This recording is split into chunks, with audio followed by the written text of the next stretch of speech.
So I'm all checked in, and I have my IV in, and I feel pretty sly because I decided I'd bring my iPad with me, and I have it hooked up to my mom's hotspot and put on Amazon Prime, and so I'm watching Good Eats while waiting to be taken back, so it's helping me not wind up so bad.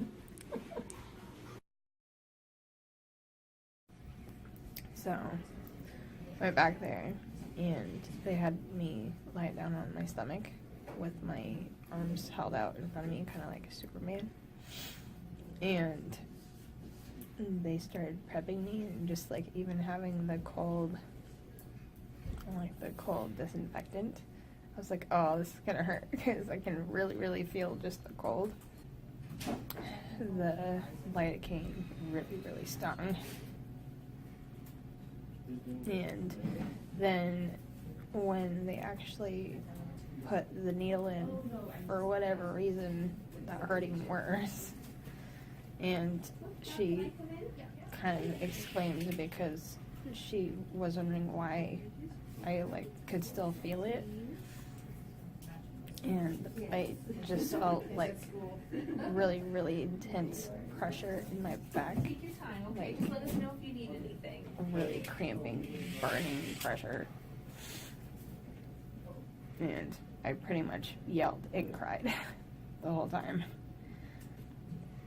So the burning of the lidocaine sort of subsided, and then it was the pain of the needle, and then they had to tilt me to get the CSF fluid, which was actually okay. It didn't feel too bad. But then when they put the contrast in, my hips and my back started to really burn, and then my legs started to burn, and then it started to crawl up my ribs and into my shoulder blades and up in my head, and it was just bad. But I've officially found something that was worse than the tilt table test. But pretty much everyone in the room said that I was just reacting really badly to the whole thing. So that was fun. Meaning your nerves were reacting badly to the whole thing? I don't know. I don't know if they thought that I was just having a lot of pain and that's why I wasn't reacting well.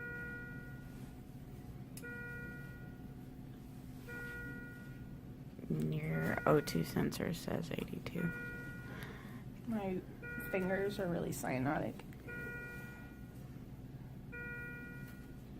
Cold. Try putting it down and under the blanket. Broken. But yeah, that was by far probably the most miserable experience I've had.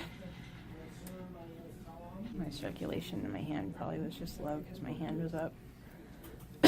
Ow.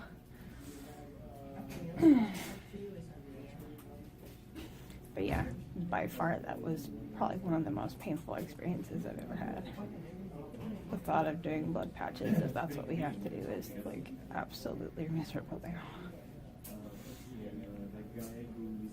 It was just really, really painful. I'm not sure that I was supposed to feel all of it. No.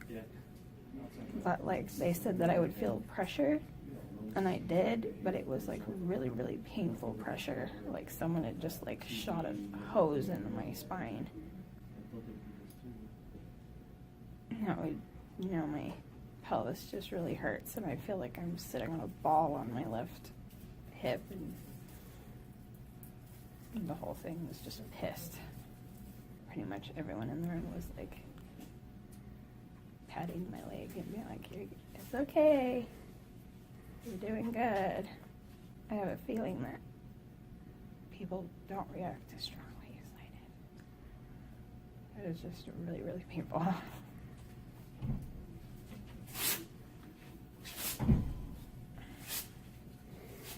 I made it home. Hello, kitty. My fur baby missed me. It was a pretty rough ride home. I think that if I knew what it was going to be like, I probably would have stayed another night, or I would have just gone back to the hotel and just lied there like that thing. Kitty, you are not helping. Yeah, so the bumps in the road were pretty rough, and it was pretty long, but I made it home, and now I'm trying to sit here and just try not to move for a little while, because everything's pretty aggravated from the contrast. It's got this kind of like pressure pain in my lumbar and in my kind of like hip joints, basically. And then the pain kind of travels down my legs, and so it's pretty painful to walk and whatnot. So my plan is to stay in bed and stay horizontal as long as possible. What do you think, Mother? How was it from your perspective? Well, I think that some things weren't as bad as we thought they were going to be. I was glad that you didn't have an allergic reaction to the contrast. Yeah. I was sorry for you that some of the other stuff didn't go so well and that the procedure was as painful as it was. And I'm glad it's over. Yeah. And I hope they find something on it that makes it worth all of it. No kidding. I wanted them to drop a hint so bad, and no one would. And I'm like, come on! I worked for this information, damn it! So hopefully they said that the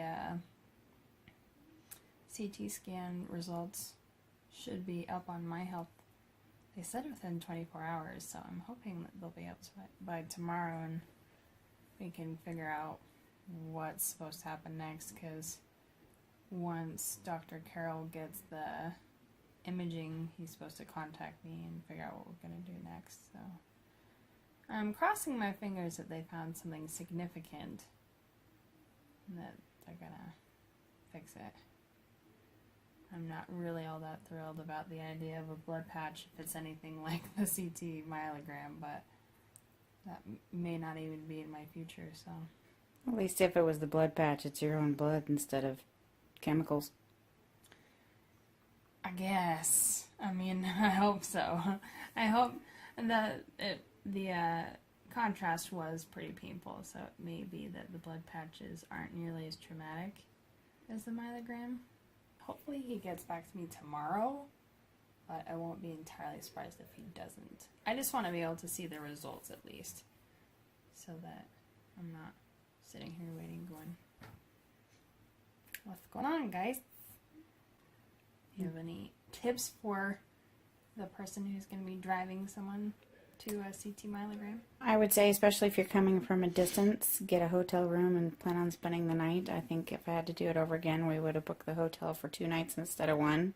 I think having the brown pillow that you have behind your head plus another pillow in the car really made a difference as far as what little comfort we were able to provide you. We ended up being in the car for 7 hours due to traffic and just the distance from one place to the other. But I had this kind of behind my head and under my shoulders, so it kind of encapsulated me a little bit. And then I had just a regular pillow at my lumbar, so it gave me kind of shock cushion against the bouncing of the car, which I think really helped. And then I had kind of a lightweight blanket so I could stay as comfortable as possible, and I actually managed to kind of nap off and on. And then the instant cold pack and the little heating pad thing that you had seemed to help too. Yeah, they said that some people feel that, cold compress is better, while others like heat better. I think I lean probably more towards the heat than the cold. I think that having the cold compress on there made my nerves kind of feel like jarred and kind of sharp. So I think that, for me, I think that the heat is better than the cold. But I have a, what are those things called? A heating pad that's about as long as my back, so it goes from my shoulders down to my lumbar. So I may use that probably tomorrow. I don't think I really want to put it on tonight because I don't want to traumatize the area any more than it already is, but I think I'll probably end up doing that tomorrow. Yes. Now I'm just going to sit here, maybe edit a video, maybe fall asleep, maybe watch YouTube videos. The world is my oyster. Oh, and thanks to my sister, she gave me nice flowers, and she got me some gluten-free cookies and a card, and it was the perfect way to come home, especially since getting from the car to the bed was pretty painful. So it was nice to kind of see something that brightens up the room a little bit. So, but I'll see you guys in the next video.